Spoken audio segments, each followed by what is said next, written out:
Moisés liderando seu povo para a liberdade. É uma imagem cheia de efeitos especiais sobrenaturais. O arbusto em chamas, as 10 pragas e, é claro, a divisão do Mar Vermelho. Há tantos milagres que muitos peritos acreditam que seja uma grande obra de ficção.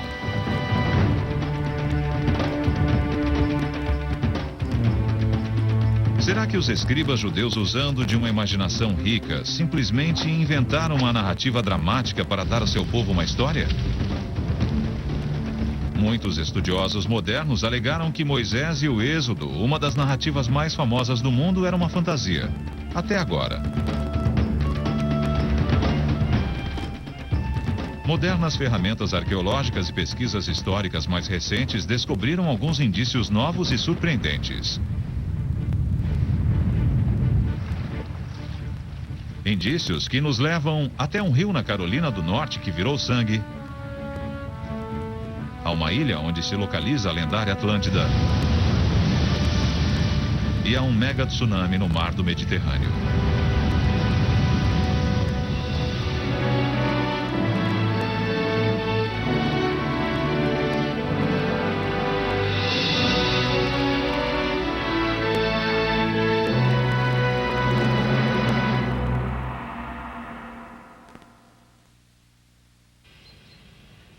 Este programa irá questionar se há alguma base verdadeira para uma das narrativas mais grandiosas já contadas.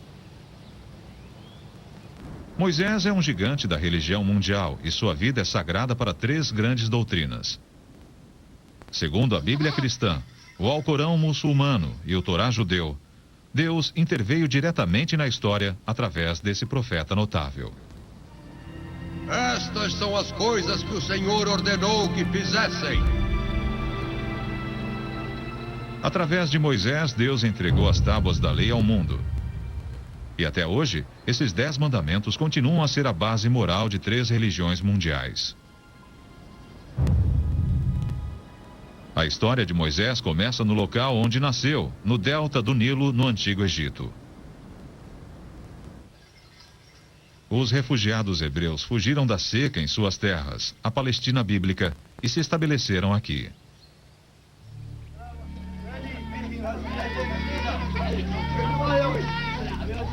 De acordo com a Bíblia, o problema começa quando o faraó do Egito fica sabendo que os hebreus, depois chamados de israelitas, estão se multiplicando mais depressa que seu próprio povo.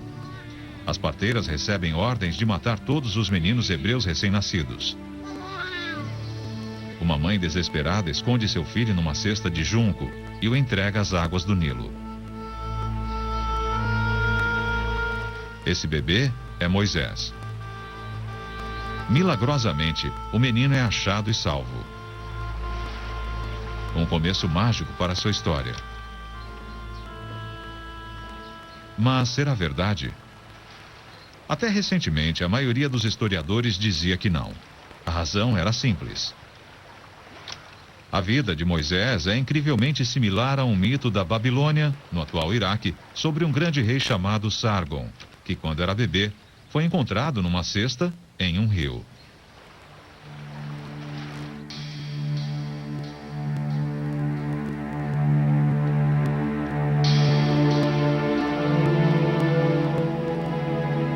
Através de uma análise cuidadosa dos textos antigos, sabemos que a Bíblia foi escrita muito tempo depois dos eventos que ela descreve.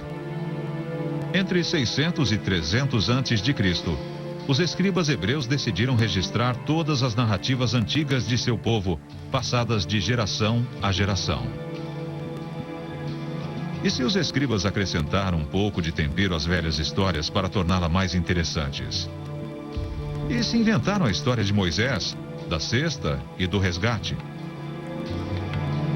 É bem possível. Sabemos que em 587 a.C., os hebreus foram capturados pelos babilônios e mantidos no exílio na Babilônia durante algum tempo. Ali eles podiam ter aprendido a lenda de Sargon e acrescentado a história de Moisés, quando retornaram por volta de 530 a.C. Mas, se a história não veio da Babilônia e sim do Egito, isso mudaria tudo. O egiptólogo Jim Hoffmeier estudou a Bíblia no original em hebraico para descobrir de onde ela realmente veio. Ele notou que palavras-chave como cesta e junco não estavam em babilônico, a língua da lenda de Sargon. O texto hebraico da Bíblia, na verdade, utiliza palavras do Antigo Egito. A palavra que representa o cesto no qual Moisés foi colocado é egípcia. De fato, todas as palavras-chave da história, os termos para Nilo, papiro, junco e margem do rio, todas eram palavras egípcias antigas. Porém, a maior pista de todas estava ali, bem diante dele, o próprio nome de Moisés. Ele é egípcio e significa aquele que nasceu. Temos numerosos reis que usam esse elemento em seus nomes, como Ramsés. Parte desse nome possui a mesma raiz de Moisés. Isso parece bem autêntico. É difícil acreditar que 1000 anos depois um escriba hebreu pudesse criar uma história que tivesse essas palavras. Palavras egípcias autênticas. Um nome egípcio autêntico e um autêntico cenário egípcio. Será que essa narrativa fantástica era verdadeira? Na realidade, há muitas histórias de bebês colocados em cestas. Era um jeito antigo de deixar uma criança nas mãos dos deuses. Hoje em dia, as pessoas põem os bebês em cestas e os deixam na porta da igreja. Mas e quanto ao próximo capítulo extraordinário desse relato?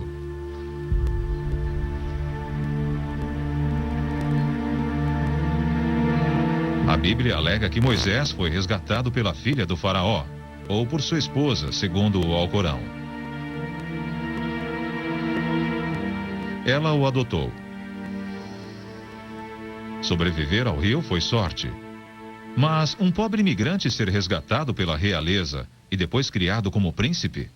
Com certeza é história de conto de fadas. Mas no Antigo Egito, essa não é uma ideia muito implausível.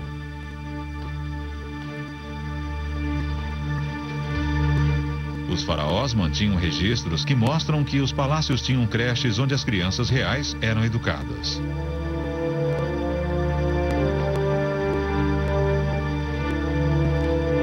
Através de textos antigos, sabemos da existência de uma instituição associada ao palácio, chamada creche real, onde as crianças reais eram educadas. Os príncipes, especificamente, aprendiam a ler e a escrever. Na verdade, temos o testemunho de alguns dos escribas que contavam como o escriba-mestre batia neles quando eram preguiçosos e insistia para que escrevessem corretamente.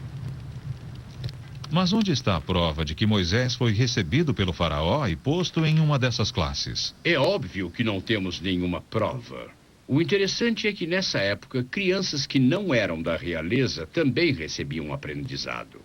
As crianças reais de soberanos estrangeiros ingressavam nessa instituição para aprender a ler e a escrever. Então, os faraós educavam crianças estrangeiras. Mas que tipo de estrangeiros? Como saber se os hebreus estiveram mesmo no Egito? Aqui, nossa busca pelo verdadeiro Moisés encontra um obstáculo poderoso.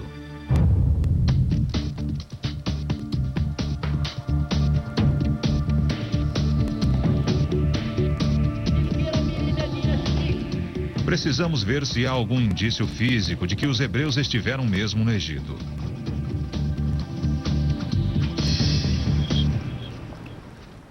A história conta que Moisés levou 2 milhões de hebreus para fora do Egito, e eles viveram durante 40 anos no deserto do Sinai. Mas um século de arqueologia não revelou qualquer tipo de prova.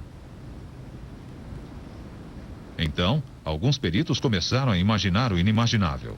Se os hebreus nunca estiveram no Egito, talvez todo o épico tenha sido uma ficção inventada para dar ao seu povo uma história e um destino.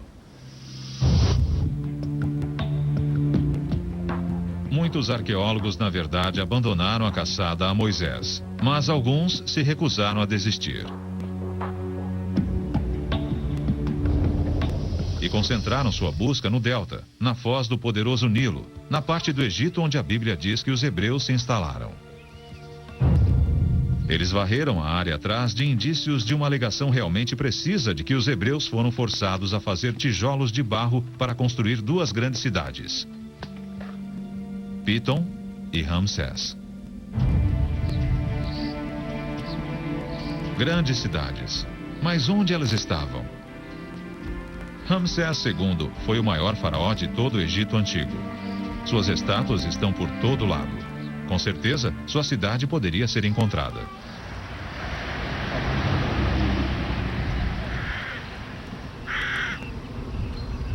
Mas, se olharmos em volta do delta, hoje não veremos sinal dela.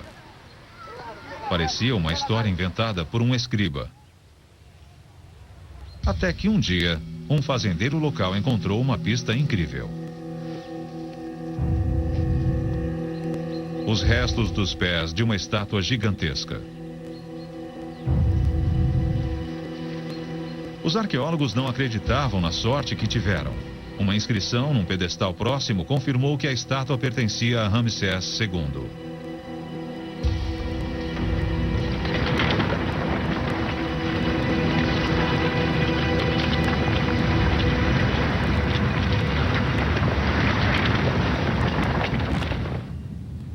Mas uma estátua não faz uma cidade.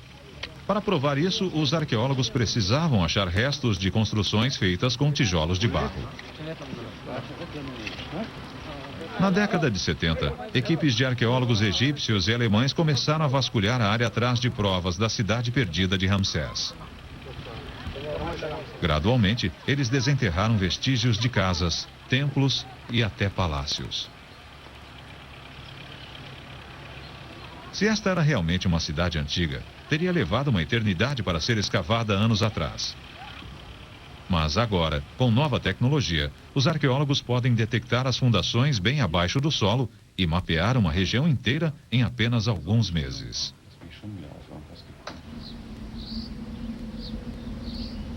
Ramsés II era um construtor produtivo. E graças aos templos e palácios que sobreviveram em outros locais do Egito, temos uma ideia precisa da aparência da cidade. Era uma das maiores cidades do Egito Antigo, tendo sido construída por volta de 1250 a.C. 20.000 egípcios viviam ali.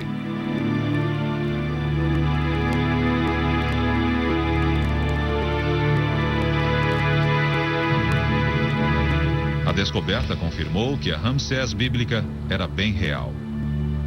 O nome não havia sido inventado por um escriba.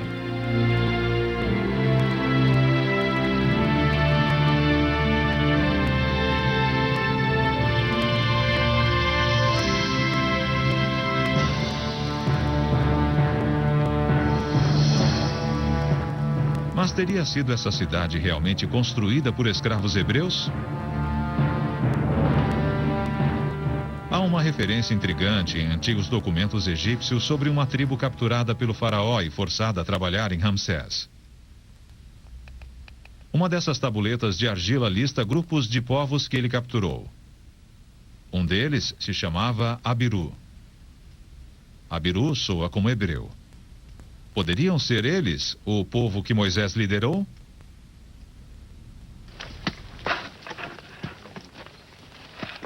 Não sabemos com certeza, mas as pistas estão ali.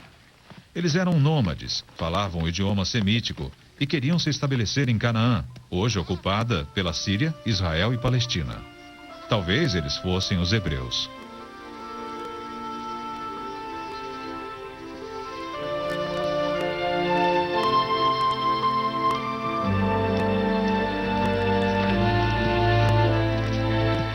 Uma vez que os peritos provaram que um povo judeu ou semítico viveu no Egito, as coisas começaram a melhorar um pouco para Moisés.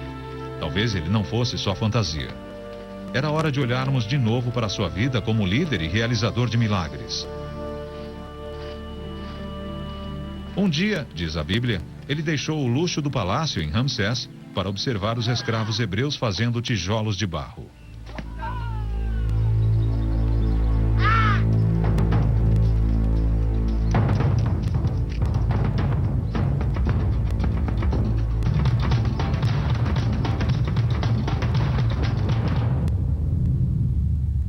explosão de raiva diante das crueldades diárias encaradas pelos hebreus, Moisés passou de príncipe mimado a criminoso caçado.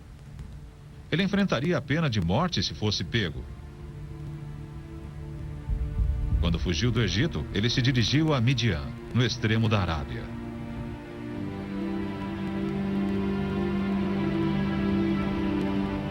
Na época, o local se parecia muito como o de hoje. Um deserto árido onde tribos de beduínos sobrevivem com dificuldade. Segundo a história, Moisés ajuda algumas irmãs assediadas por homens enquanto cuidavam de suas ovelhas. Ele é bem recebido pelo pai delas, Jetro, um sacerdote, que em gratidão oferece a Moisés a mão de sua filha Séfora. Ele passou 60 anos aqui vivendo tranquilamente como pastor. Então, quando Moisés tinha 80 anos, aconteceu algo que mudaria o curso da história.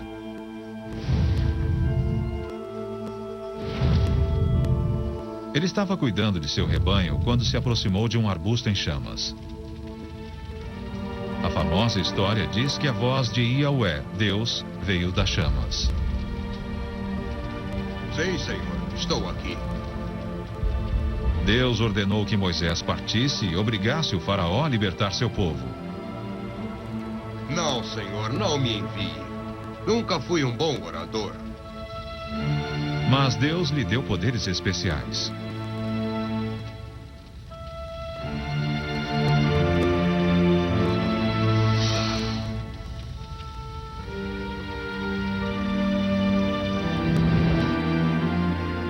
Talvez Moisés tenha ouvido realmente a sua voz. Isso não é algo que possamos testar. É uma questão de fé. Mas Clinton Daly, a autoridade máxima em tribos beduínas nômades que agora vivem na península do Sinai, acredita que parte dessa experiência no deserto seja perfeitamente plausível. Se você precisa sobreviver aqui neste calor e nessa desolação, você está mais perto de Deus. Eu já vi um beduíno rezando sozinho no meio do deserto. E quando eles rezam, há uma conexão entre eles e Allah, Deus, que é muito forte. É como se dissessem: você que está aí em cima, me ajude, não posso contar com mais nada aqui embaixo, a não ser com a sua providência. Apenas sabemos que foi um momento decisivo, porque a partir daquele instante, Moisés, um homem velho de 80 anos, decidiu liderar seu povo para fora do Egito, em busca da terra prometida.